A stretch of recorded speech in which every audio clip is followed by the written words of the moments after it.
প্রথম প্রশ্ন পাঠিয়েছেন মোহাম্মদ জাহিদুল ইসলাম। আসসালামু আলাইকুম স্যার, আমার ছেলের বয়স এখন 10 মাস চলছে, প্রায় 5 দিন হলো রোটাভাইরাসে আক্রান্ত। রোটাভাইরাল ডায়রিয়া বলতে চেয়েছেন সম্ভবত। ডাক্তার দেখিয়েছে, ওষুধও দিচ্ছে, কিন্তু এখনো শুধু পানির মতো পাতলা পায়খানা হয়। বাচ্চাটা খুব কাঁদে, খেতে চায় না, দেখতে খুবই দুর্বল লাগছে। এখন কি করব? দয়া করে একটু পরামর্শ দিলে উপকার হয়। আসলে রোটাভাইরাল ডায়রিয়াটা বাচ্চাদের জন্য খুবই কমন, এবং এটা যদি হয় তাহলে বাচ্চার বেশ কিছু জটিলতা হওয়ার ভয় থাকে। প্রথম যেটা সমস্যা হওয়ার ভয় থাকে সেটা হচ্ছে পানি শূন্যতা। আমি যদি প্রপারলি পানি শূন্যতাটাকে ট্যাকেল দিতে পারি, সেক্ষেত্রে হচ্ছে বাচ্চার অন্যান্য জটিলতা হওয়ার সম্ভাবনা খুবই কম থাকে, এবং এটি খুবই সহজ। আমরা যদি দেখি যে বাচ্চার পানি শূন্যতা হচ্ছে, প্রত্যেকবার পায়খানার পরে 50 থেকে 100 মিলি করে যদি আমরা স্যালাইন দিতে পারি, সেক্ষেত্রে দেখা যায় মানে মুখে ওর স্যালাইন খাওয়াতে পারি, সেক্ষেত্রে পানি শূন্যতা হওয়ার ভয়টা অনেকটুকুই কমে যায়। তারপরে সাথে হয়তো চিকিৎসক জিঙ্ক বা ওষুধ সাজেস্ট করেন, এবং একই সাথে যদি ব্যাকটেরিয়াল কোনো ইস্যু চিন্তা করেন তখন হয়তো অ্যান্টিবায়োটিক সাজেস্ট করেন, কিন্তু এমনিতে রোটাভাইরাল ডায়রিয়াতে অ্যান্টিবায়োটিকের কোনো প্রয়োজন হয় না। তো আপনার বাচ্চার যেহেতু পানির মতো পাতলা পায়খানা ছিল, তো সেক্ষেত্রে এই পানি শূন্যতার কারণে বাচ্চার যদি এই যে কাঁদে এবং খেতে চাচ্ছে না, এইখানে ব্যাপারটা হচ্ছে যদি বাচ্চার প্রাথমিক পানি শূন্যতা হয় তখন দেখা যায় প্রথম পর্যায়ে বাচ্চা খুব ইরিটেবল থাকে, খুব কান্নাকাটি করে, খিটখিটে হয়। কিন্তু পরবর্তী সময় যদি দেখেন যে খেতে পারছে না, একদম নেতিয়ে গেছে, তার মানে তার ডিহাইড্রেশনটা অনেক বেশি বেড়ে গেছে, এবং এরকম সিচুয়েশন আসলে অবশ্যই হাসপাতালে ভর্তি করতে হয়, এবং হয়তো দেখা গেল তাকে ইনজেকশনের মাধ্যমে স্যালাইনও দেওয়া লাগতে পারে। তো যদি আমরা এই রোটাভাইরাল ডায়রিয়ার ক্ষেত্রে আপনার যদি যথাযথভাবে আমরা পানির শূন্যতাকে ম্যানেজ করতে পারি, সেক্ষেত্রে জটিলতার সম্ভাবনা খুবই কম। অনেকেই এক্ষেত্রে প্রশ্ন করে থাকেন যে রোটাভাইরাল ডায়রিয়ার জন্য আমরা ভ্যাকসিন দিব কিনা। তো রোটাভাইরাল ভ্যাকসিন যেটা আমরা আসলে যদি দেওয়ার চিন্তা ভাবনা করি, সেক্ষেত্রে কিন্তু এটা একটা ডেফিনিট টাইম পিরিয়ড আছে, যে আপনার 1.5 মাস বা 2 মাস থেকে শুরু করতে হয় এবং 6 মাসের মধ্যে শেষ করতে হয়। হ্যাঁ, তো এইরকম কিছু ব্যাপার আছে। তো রোটাটেক যেটা আমাদের ওরাল যে ভ্যাকসিনটা, এটা হচ্ছে 2, 4, 6 মাসে শেষ করতে হয়। তো এটা অনেকে দিবেন কিনা। তো এক্ষেত্রে কথা হয়েছে যে বাংলাদেশে যেহেতু রোটাভাইরাল ডায়রিয়াটা খুবই কমন, এবং এক্ষেত্রে একটা ডায়রিয়া হওয়ার মানেই বাচ্চাটার হচ্ছে অনেক রকম জটিলতা হওয়ার ভয় থাকে। সুতরাং যারা খুব ঝুঁকি মনে করছেন তারা ভ্যাকসিনটা দিতে পারেন, কিন্তু যদি ভ্যাকসিন নাও দেন, যে টিপিআই শিডিউলে এটা ইনক্লুডেড না, তো সেক্ষেত্রে যদি আপনি সচেতন থাকেন, সেক্ষেত্রে এই রোটাভাইরাল ডায়রিয়া হলে সচেতনভাবে পানি শূন্যতাকে ম্যানেজ করতে পারলে সাধারণত বাচ্চার তেমন পরবর্তী কোনো ইফেক্ট থাকে না। কিন্তু যে কোনো অসুস্থতায় একটা বাচ্চার গ্রোথকে বা ডেভেলপমেন্টকে বেশ কিছু দিনের জন্য পিছিয়ে দেয়। সুতরাং সচেতন থাকতে হবে যাতে এই ধরনের ইভেন্টগুলো আসলে আমরা মানে প্রিভেন্ট করতে পারি। পরিষ্কার পরিচ্ছন্নতা, এবং এটা হচ্ছে ফিক্যাল ওরাল রুটে হয়, অর্থাৎ বাচ্চার পায়খানা বা এই জীবাণুটা এই ফিক্যাল ওরাল রুটেই সংক্রমিত হয়। সুতরাং বিশুদ্ধ পানি, এবং যদি সঠিকভাবে যদি বাচ্চাকে ডিল করা যায় তাহলে জটিলতাগুলো হয় না। কেন বলছি যে আমাদের এই সময়টাতে যদি তোমরা বাচ্চাদের সাথে কমপ্লিমেন্টারি ফিডিংটা শুরু হয় 6 মাসের পরে, অন্য খাবারগুলো সেখানে যে প্রতিবেলায় যে খাবারটা খাচ্ছে, এই খাবারটা পরিষ্কার থাকছে কিনা, বাচ্চারা ফ্লোরে ফেলে দিলে বা বিভিন্ন জিনিস ময়লা মুখে দিয়ে ফেলে, তো তখন যাতে সে সংক্রমণটা না হয় সে ব্যাপারে খেয়াল রাখতে হবে। পরবর্তী প্রশ্ন সোহরাব হোসেন।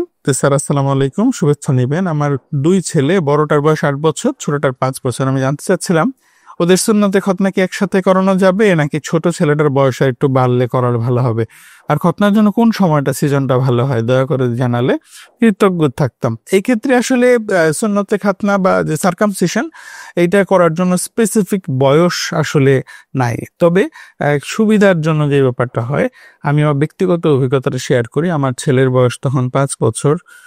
আমি হচ্ছে আমার ছেলেকে সার্কামসিশন করতে নিয়ে গেলাম, এবং সে প্রচন্ড পর্যায়ে আপনার মানে মৃত্যু ভয়ে ভীত হয়ে সে খুব অস্বাভাবিক আচরণ করছিল। তো পরবর্তীতে তাকে জেনারেল অ্যানেস্থেসিয়া দিয়ে সার্কামসিশনটা করানো হয়েছে। বয়স তখন ছিল 6 বছর। তো 5 না, সরি 6। এখন কথা হলো যে তাহলে আমরা মানে এই সার্কামসিশনের ক্ষেত্রে কি কি ফ্যাক্টর তাহলে মাথায় রাখলাম। একটা হচ্ছে যে তার বয়সটা যদি এমন হয় তাকে বুঝিয়ে শুনিয়ে কোনোভাবে লোকাল সার্কামসিশন মানে লোকাল অ্যানেস্থেসিয়া দিয়ে সার্কামসিশন করে ফেলা যায়, সেক্ষেত্রে হচ্ছে একটু বড় বাচ্চা হলে তাকে বোঝানোটা সহজ। কিন্তু যদি ছোট বাচ্চা হয় তাহলে তাকে আসলে বুঝিয়ে শুনিয়ে খুব বেশি লাভ হয় না।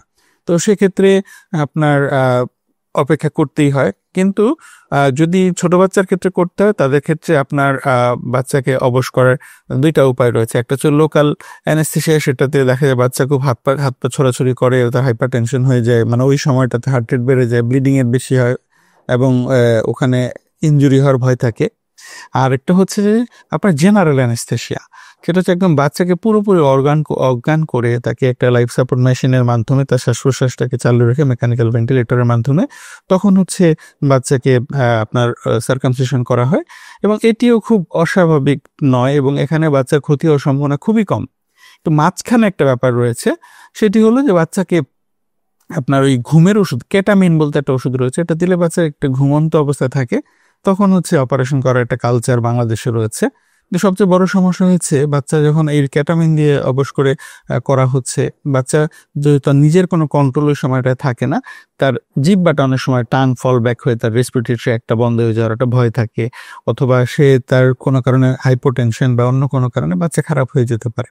সুতরাং আপনি যদি সার্কামসিশন করেন, সেক্ষেত্রে অবশ্যই একজন শিশু সার্জারি বিশেষজ্ঞের মাধ্যমে এই সার্কামসিশনটা করার ব্যবস্থা করবেন, এবং করার ক্ষেত্রে খেয়াল রাখবেন আপনি যদি লোকাল অ্যানেস্থেসিয়াকে বাচ্চাকে আপনি কনভিন্স করতে পারেন, সে যদি রাজি থাকে, সে যদি মানসিকভাবে প্রস্তুতি থাকে, সেক্ষেত্রে আপনি লোকাল অ্যানেস্থেসিয়া করতে পারলে সবচেয়ে কম ঝুঁকি থাকে। সেক্ষেত্রে বাচ্চার বয়স যদি একটু বড় হয়ে যায়, আমি মনে করি এটা তেমন কোনো জটিলতা নয়, 6 বছর বা 8 বছর বা এরকম। কিন্তু একটা ছোট বাচ্চা, তাকে আপনি হচ্ছে জোরাজুরি পরে করতে গেলে সেটা সমস্যা হবে। সেক্ষেত্রে আপনার জন্য বেটার অপশন হচ্ছে জেনারেল অ্যানেস্থেসিয়া, কিন্তু কেটামিন দিয়ে নয়। আর কোন সময়টাতে করলে ভালো? শীতকালে যেহেতু বাচ্চার ঘাম কম থাকে বা সেক্ষেত্রে ইনফেকশনের ঝুঁকিটা কমে আসে, আর যে সময়টাতে বাচ্চাদের স্কুল ছুটি থাকে সেই সময় যদি আমরা করি, তাহলে মোটামুটি আপনার সে একটু রেস্ট নেওয়ার সময়টা পেলো। তো মোটামুটি ক্ষত শুকাতে তো প্রায় 7 দিনের মতো একটা সময় লাগে যে টোটালি। তো এই সময়টা হাতে নিয়ে করলে তখন হচ্ছে, তো এক্ষেত্রে শীতকালটা প্রিফারেবল, কিন্তু এমন কোনো ব্যাপার নাই যে অন্য কোনো সময় করা যাবে না। তো আপনার 2 বাচ্চার জন্য শুভকামনা। পরবর্তী প্রশ্ন ফারজানা আক্তার করেছেন যে, স্যার আমার ছেলের বয়স এখন 11 মাস, গরমে মাঝে মাঝে খুব ক্লান্ত লাগে, আমি জানতে চাচ্ছি এই বয়সী কাউকে লেবুর শরবত বা গ্লুকোজ খাওয়ানো যাবে কি না। বাচ্চার বয়স 11 মাস, তার মানে সে বুকের দুধ পাচ্ছে বা খাচ্ছে, এবং একই সাথে সে কমপ্লিমেন্টারি ফিডিং পাচ্ছে। এই সিচুয়েশনে বাচ্চার যদি পানি শূন্যতা বোধ করেন, মা যদি মনে করেন যে তাকে হচ্ছে, তাহলে যে কোনো ধরনের তরলই দিতে পারেন।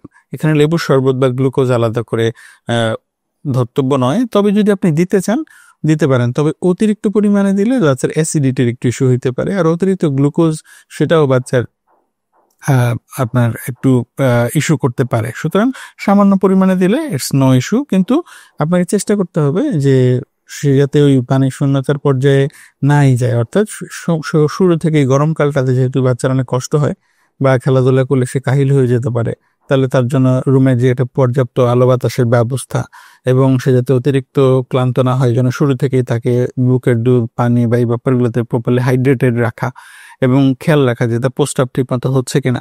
যদি যথেষ্ট পরিমাণ পানি তার থাকে, সেক্ষেত্রে দেখবেন তার প্রস্রাবের পরিমাণটা বেশি থাকবে, প্রস্রাবের কালারটা বেশি একটা হলুদ হবে না বা পর্যাপ্ত পরিমাণে হবে। তো এগুলো নোটিস করলে আপনি বুঝতে পারবেন যে বাচ্চা পানি শূন্যতা রয়েছে কিনা।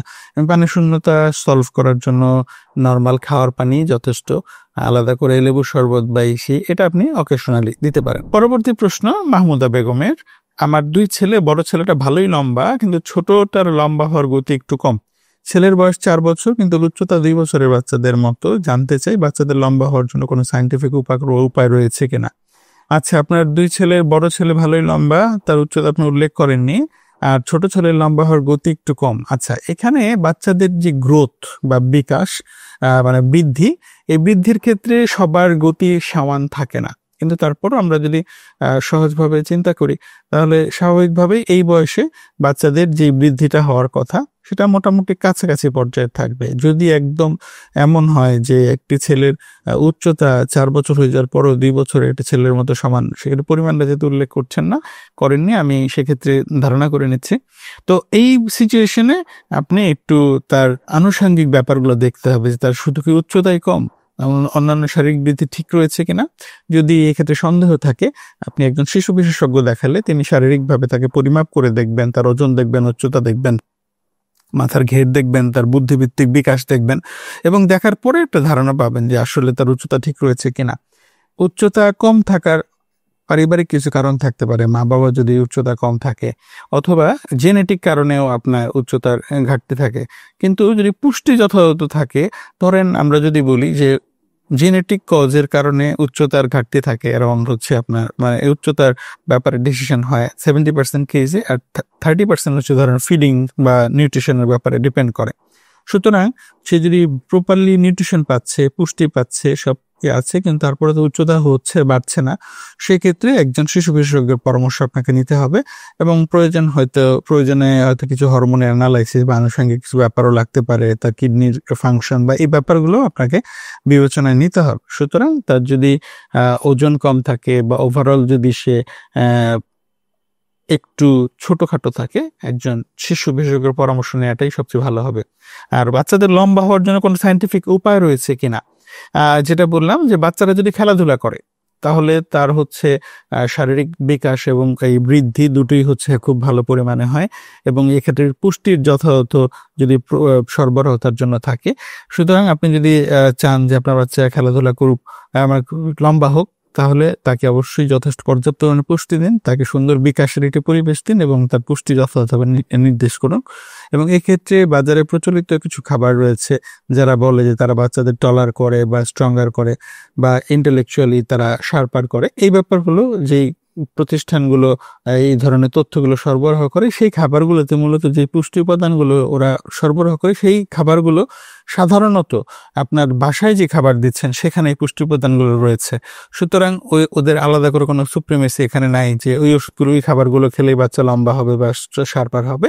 সুতরাং এক্ষেত্রে সায়েন্টিফিক উপায় মানে এইটাই যে একটা ব্যালেন্সড এবং সুষম খাদ্য এবং সুষম সুন্দর জীবনযাপন। ধন্যবাদ। পরবর্তী প্রশ্ন লিপি রায়ের। তার প্রশ্ন হচ্ছে, স্যার আমার ছেলের বয়স এখন 18 মাস, কিন্তু চোখে ঠিক মতো তাকায় না, কিছু ধরার আগ্রহ নেই, ঘাড় শক্ত হয়নি, নিজে বসতেও পারে না, দাঁড়ানো তো দূরের কথা, অনেক দুশ্চিন্তায় আছি, এখন আমি কি করব, কোন ডাক্তার দেখালে ভালো হবে? মা, আমি খুবই আপনার প্রশ্নটা শুনে একটু দুশ্চিন্তা বোধ করছি, এই কারণে যে 18 মাস হয়ে গেছে, এখনো যদি আপনি একজন শিশু বিশেষজ্ঞ চিকিৎসকের পরামর্শ না নিয়ে থাকেন, সেটা খুবই বিপদের কথা। এই জন্য বলছি, কারণ হচ্ছে একটি শিশু সাধারণত 3 মাসে ঘাড় শক্ত হয়, 6 মাসে সে মোটামুটি বসতে শেখে, 9 মাসে সে একটু ধরে ধরে দাঁড়ায়, এবং 1 বছরের মধ্যে সে মোটামুটি একটু কনফিডেন্টলি দাঁড়ানো শুরু করে, এরপর আস্তে আস্তে হাঁটতে থাকে। তোর বয়স যেহেতু 18 মাস, তাহলে এই স্টেপগুলো তার পার হয়ে আসার কথা। এবং চোখে দেখার ব্যাপারে যে এই সময়টাতে একটি শিশু আপনার মায়ের সাথে তো চোখে চোখে কমিউনিকেশন করবে, এটা একটা চাবে, কিছু ধরনের শব্দ সে মামা বাবা বা কিছু ধরনের এই 2 শব্দের 2 অক্ষরের কিছু শব্দ বা উচ্চারণ করা শুরু করবে। তো সুতরাং এখানে যেহেতু তার ঘাড়ই এখনো শক্ত হয়নি, বসতে পারছে না, তার মানে সে খুবই বিপজ্জনক একটি সিচুয়েশনে রয়েছে। এবং এই ক্ষেত্রে আপনাকে যেটা করতে হবে যে অবশ্যই একজন শিশু নিউরোলজিস্ট দেখাতে হবে, এবং তার কন্ডিশনটা অ্যানালাইসিস করে তার ডেভেলপমেন্টালি সে কোন বয়সে আছে সেই বয়সের আলোকে তাকে বেশ কিছু ধরনের থেরাপি হয়তো দিতে হবে, অকুপেশনাল থেরাপি প্লাস হচ্ছে আপনার স্পিচ থেরাপি বা এই ব্যাপারগুলো শুরু করতে হবে। সুতরাং আপনি দ্রুত দেখাতে পারেন। এই দেখানোর ক্ষেত্রে বাংলাদেশে অ্যাভেলেবল সার্ভিসগুলোর মধ্যে খুব গুরুত্বপূর্ণ কিছু তথ্য আমি আপনাকে দিচ্ছি। সেটা হচ্ছে বাংলাদেশ মেডিকেল ইউনিভার্সিটির এফ ব্লকের 7 তলায় শিশু নিউরোলজি বিভাগ রয়েছে। সেখানে গেলে আপনি হচ্ছে আপনার সন্তানকে দেখাতে পারবেন। এটা ছাড়াও বাংলাদেশে যতগুলো মেডিকেল কলেজ হাসপাতাল রয়েছে সেখানে আপনার শিশু নিউরোলজি বিভাগ রয়েছে, অথবা শিশু বিকাশ কেন্দ্র যেখানে রয়েছে সেখানে আপনারা হচ্ছে চাইলে বাচ্চাকে দেখাতে পারবেন। এছাড়াও যদি আপনি ব্যক্তিগতভাবে কোনো শিশু নিউরোলজি বিশেষজ্ঞকে দেখান, ব্যক্তিগত চেম্বার সেটা দেখাতে পারেন, তবে মনে রাখতে হবে যে আপনাকে যে এই সময়টাতে আপনাকে অবশ্যই থেরাপির ব্যাপারগুলো সহ তো থেরাপিস্টের সাহায্য নিতে হতে পারে।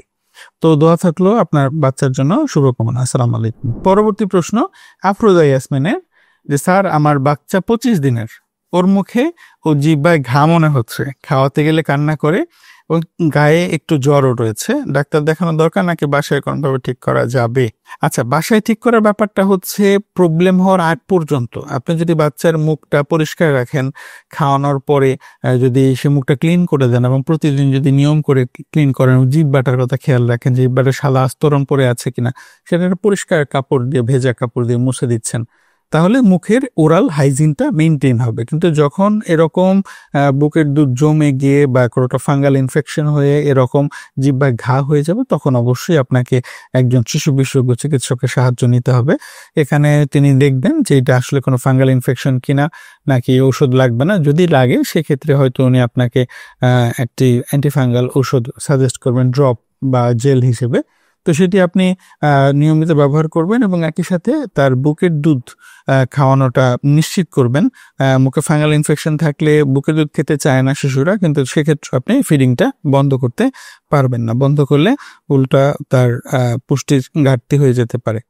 তো এই হচ্ছে অবস্থা। তো এখন আমার গায়ে একটু জ্বরও যেহেতু রয়েছে, সেক্ষেত্রে কোনো সংক্রমণ হয়েছে কিনা সেটা মাথায় রাখতে হবে।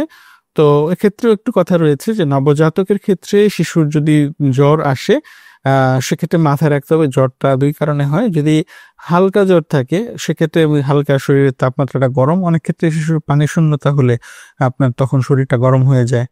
হ্যাঁ, আর ইনফেকশনের সিমটম হিসেবেও আসতে পারে। তো সুতরাং জ্বরটা কেন, এটা হয়তো একজন শিশু বিশেষজ্ঞ চিকিৎসক আপনাকে সবচেয়ে ভালো সাহায্য করতে পারবেন। পরবর্তী প্রশ্ন নাজমা আক্তারের। আসসালামু আলাইকুম স্যার, আমার ছেলের বয়স এখন 5 বছর চলে। ও ঘুমালে বিছানায় প্রস্রাব করে। মাঝে মধ্যে আমি আগেই তুলে প্রস্রাব করাই, কিন্তু তবুও প্রায় দিনই বিছানা ভিজে যায়। এটি কিভাবে ঠিক করা যায়? কোনো ওষুধের মাধ্যমে ঠিক হয় কিনা?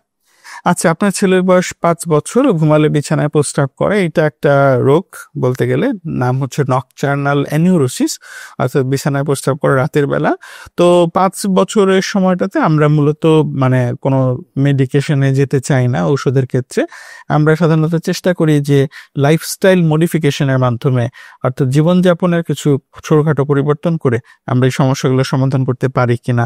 যেমন হচ্ছে শিশু প্রথমেই দেখে নিতে হবে যে তার প্রস্রাবে ইনফেকশন বা এই টাইপের কোনো সমস্যা রয়েছে কিনা, কারণ এই প্রবলেমগুলো থাকলে সেটার ক্ষেত্রে আপনার স্পেসিফিক চিকিৎসা লাগে। যদি দেখি না অন্য কোনো সমস্যা নেই, তখন আমরা করি কি, বাচ্চাদের এই ধরেন অতিরিক্ত পরিমাণ পানি গ্রহণ করার ব্যাপার, অর্থাৎ সন্ধ্যার পর থেকে বেশি পরিমাণ পানি খাওয়া, অথবা হচ্ছে চা কফি টাইপের বেশি চিনিযুক্ত খাবার পানি খাওয়া। তো এই ব্যাপারগুলোকে আমরা একটু অফ করার চেষ্টা করি, রাতের খাবারটা একটু আগে শেষ করে ফেলার চেষ্টা করি, এবং রাতে ঘুমানোর আগে দিয়ে বাচ্চাকে আমরা প্রস্রাব করানোর ব্যাপারটা নিশ্চিত করি, একদম ভালো করে প্রস্রাব করানো, যাতে হচ্ছে সে প্রস্রাব করার পরে তার ব্লাডার পুরো খালি ফিল করছে, তাহলে সে কয়েক ঘন্টা সময় পাবে। তো এইটুকু করলে অনেক সময় হয়ে যায়, কিন্তু তারপরে দেখা যায় অনেক বাচ্চা তারপর বিছানায় প্রস্রাব করে দেয়। তখন আমরা করি কি, যে রাত্রে মাঝখানে একবার ঘুম থেকে তুলে, যে সময়টাতে ইউজুয়ালি প্রস্রাব করে তার একটু আগের টাইমটাতে তুলে প্রস্রাব করানো রেগুলার। তো এইভাবে করে আমরা নিয়মগুলো ফলো করতে পারি। এবং এই ক্ষেত্রে যদি সুযোগ থাকে, মানে বাচ্চাকে সুন্দর করে বোঝানো এবং তাকে বুঝিয়ে বলা, এবং তার জন্য একটা ছোটখাটো পুরস্কারের ব্যবস্থা করা, যে ঠিক আছে আমরা ক্যালেন্ডারে মার্ক করে রাখলাম যে তুমি আজকে দিনটা প্রস্তাব করো নাই, তাহলে তোমার জন্য একটা পুরস্কার, ছোটখাটো একটা পুরস্কার হইতে পারে, সে যাতে সম্মানিত বোধ করে। এরকম মোটিভেশনই বেশিরভাগ ক্ষেত্রে আপনার এই নিয়মগুলো ফলো করলে বাচ্চাদের প্রস্তাব করার টেন্ডেন্সিটা কমে আসে। কিন্তু তারপরও যদি না হয়, ধরেন আপনার বয়স 7 হয়ে গেছে, তখন হচ্ছে বয়স সপ্তাহে 2বারের মতো করে 2বারের বেশি বিছানায় প্রস্রাব করতেছে, পরপর এই টানা 3 মাস ধরে এরকম সমস্যা চলছে, তখন আমরা বিভিন্ন ধরনের ঔষধ সাথে অ্যাড করি। কিন্তু শুধুমাত্র ঔষধ দিয়ে আসলে এই সমস্যার সমাধান করা যায় না। সুতরাং এই লাইফস্টাইল মডিফিকেশন প্লাস হচ্ছে তাকে এই মোটিভেশন করা এবং এই টোটাল হচ্ছে এই যে ঔষধ শুরু করা, সবকিছু মিলিয়ে এই প্রসেসটার জন্য চিকিৎসা করতে হয়। তবে যেহেতু তার বয়স এখনো 5 বছর, আমরা আরেকটু অপেক্ষা করতে পারি এবং আমরা চেষ্টা করতে পারি যাতে এই লাইফস্টাইল মডিফিকেশনের মাধ্যমে তার প্রবলেমটা আমরা সলভ করে ফেলতে পারি কি না। এবং এক্ষেত্রে আপনি একজন শিশু বিশেষজ্ঞের সাথে যুক্ত থাকলে আপনি সিদ্ধান্ত নিতে আপনার জন্য সহজ হবে। পরবর্তী প্রশ্ন, স্যার আমার মেয়ের বয়স এখন 1.5 বছর চলছে, ওর প্রায় পায়খানা শক্ত হয়ে যায়, পায়খানার সময় কাঁদে, পানি খাওয়ানো, নরম খাবার দেওয়ার চেষ্টা করছি, তবে খুব উন্নতি হচ্ছে না। এখন কি করণীয়, ওষুধ দেওয়া লাগবে কিনা দয়া করে জানাবেন। আচ্ছা, এই বয়সটাতে আসলে বাচ্চাদের এই কোষ্ঠকাঠিন্য হওয়ার ব্যাপারটা খুব হয়ে যায়। কয়েকটা কারণ, একটা হচ্ছে যে বাচ্চারা এই সময়টাতে দেখা যায় পানি খেতে চায় না একেবারেই, হয়তো বুকের দুধ কিছুটা খায়, কিন্তু বুকের দুধের পর্যাপ্ততা নিয়ে ওই সময়টাতে কিছুটা ঘাটতি থাকে, বা কমপ্লিমেন্টারি ফিডিং এর পরবর্তী সময়টাতে যে ফিডিংটা খাচ্ছে সেটা তার জন্য হয়তো যথেষ্ট হচ্ছে না, বা যে পানিটা তার যথেষ্ট হচ্ছে না। তো এই সময়টা আপনি যেটা করেছেন, পানি খাওয়াচ্ছেন এবং নরম সহজপাচ্য খাবারগুলো দিচ্ছেন, ভেরি গুড থিং। এটা হওয়া উচিত এবং এটাই করা উচিত। কিন্তু এর সাথেও আরো কিছু ব্যাপার আপনাকে মাথায় রাখতে হবে। সেটা হচ্ছে যে বাচ্চাদের যেটা হয় এই সময়, যেহেতু স্টুলের ফরমেশনটা একটু ভালো হয়, একটু শক্ত টাইপের স্টুল হয় এবং সে বাথরুম করতে গেলে সে হয়তো খেলাধুলা করছিল, সে মনে করে যে আমি যদি এখন খেলাধুলা থেকে চলে যাই তাহলে যে মজাটা কমে গেল, তখন সে বাথরুম ধরলেও সে দেখা যায় বাথরুমটা আটকে রাখার চেষ্টা করে এবং পরবর্তীতে হয় কি, এই আটকে রাখা অবস্থায় আমাদের যে বৃহদান্ত্র এবং যে রেকটামের যে দেয়ালটা, এটা কিন্তু পানি অ্যাবসর্ব করে এবং সে কি করে আস্তে আস্তে অ্যাবসর্ব করে স্টুলের পরিমাণটা শক্ত হয়ে যায় এবং এই ফলে কি হয়, পরবর্তীতে যখন সে বাথরুমে যায় ততক্ষণ স্টুলটা অনেক শক্ত হয়ে যাওয়ার কারণে তার কষ্ট হয় বাথরুম করতে এবং তখন দেখা যায় ব্যথা হয়। এই ব্যথা হলে বা একটু ছোটখাটো যদি ছিঁড়ে গিয়ে ব্লিডিং হয়, তখন বাচ্চাটা আরো বেশি বাথরুম করতে অনীহা প্রকাশ করে এবং একটা সময় গিয়ে দেখা যায় তার এই কনস্টিপেশন বা কোষ্ঠকাঠিন্যটা একটা জটিল সমস্যায় পরিণত হয়। তো এই ক্ষেত্রে আপনার যদি হচ্ছে তাকে সুন্দর করে বুঝিয়ে যে যখনই বাথরুম ধরবে, যখনই পটি চাপবে, আর সে যাতে পটিতে বসে, এই পটি ট্রেনিংটা যদি তার শুরু করতে পারেন দিনের একটা নির্দিষ্ট সময়ে, হতে পারে সেটা সকাল বা বিকাল বা রাত, ওখানে যে প্রতিদিন এই একটা সময়ে সে হচ্ছে যখন সে নর্মালি বাথরুম করতো ওই সময়টাতে তাকে পটিতে বসে 10-15 মিনিট তাকে একটু রাখা, তাহলে তার সাথে একটু গল্প করার সময়টাতে বসে বসে এবং তাকে একটু বুঝিয়ে বলা যে তুমি এখন হাগু করে ফেলো, তাহলে হয়তো সে হচ্ছে আস্তে আস্তে এই অভ্যাসটার সাথে অভ্যস্ত হয়ে যাবে এবং এর ফলে তার এই পটি চেপে রাখার যে একটা টেন্ডেন্সি সেটা কমে আসবে এবং তখন তার কোষ্ঠকাঠিন্যটাও বেড়ে সমাধান হয়ে যাবে ইনশাল্লাহ। এছাড়াও বাচ্চাদের সাথে যে আমরা খাবারের ফাইবারের পরিমাণটা একটু দিতে পারি, একটু খিচুড়ির মধ্যে যদি একটু শাকসবজি অ্যাড করে দিতে পারি, হ্যাঁ, যেটা তার ইয়ের পরিমাণটা বাড়াবে, স্টুলের পরিমাণটা বাড়াবে, সেক্ষেত্রে কোষ্ঠকাঠিন্যের ক্ষেত্রে আপনার যথেষ্ট উপকার পাওয়া যায়। তো আর এক্ষেত্রে যদি তা না হয়, তখন হয়তো আমরা একজন শিশু বিশেষজ্ঞ চিকিৎসকের সাথে যোগাযোগ করলে তিনি এই লাইফস্টাইল মডিফিকেশনকে তদারকি করবেন এবং একই সাথে কিছু ঔষধ প্রাথমিকভাবে দিয়ে তার কোষ্ঠকাঠিন্যের এই জটিল সমস্যাটাকে সমাধান করার চেষ্টা করবেন। কিন্তু এটা হয়তো অনেক সময় দেখা যায় 2-3 মাস ধরে ওই ওষুধগুলো চালাতে হয়। কেন? যে ওই সময়টাতে তার কোষ্ঠকাঠিন্যর প্রবলেমটা সলভ করা হচ্ছে ওষুধ দিয়ে এবং এই সময়টাতে মাকে সময় দেওয়া হয় বা গার্ডিয়ানদেরকে সময় দেওয়া হয় যে তার বাচ্চার লাইফস্টাইলের গুরুত্বপূর্ণ জায়গাগুলোতে হস্তক্ষেপ করার বা চেঞ্জটা আনার, যাতে পরবর্তীতে আবার নতুন করে কনস্টিপেশনটা ফিরে না আসে। সুতরাং আলটিমেটলি পায়খানা যদি শক্ত না করতে চান, সেক্ষেত্রে এই যে কথাগুলো বললাম এই কথাগুলোকে অনুসরণ করতেই হবে এবং তারপরে যদি রিজলভ না হয় সেক্ষেত্রে আপনাকে একজন শিশু বিশেষজ্ঞের দ্বারস্থ হতেই হবে। এই ছিল আজকে 8টি প্রশ্ন। তো আশা করি এগুলো আপনাদের কাজে লাগবে। আপনাদের আরো যার যত প্রশ্ন রয়েছে জানাবেন। আমি ডক্টর হাবিবুর রহমান ভূঁইয়া চেষ্টা করব শিশু বিশেষজ্ঞ হিসেবে আপনাদেরকে সহযোগিতা করার। তো সবাই ভালো থাকবেন। ধন্যবাদ। আসসালামু আলাইকুম।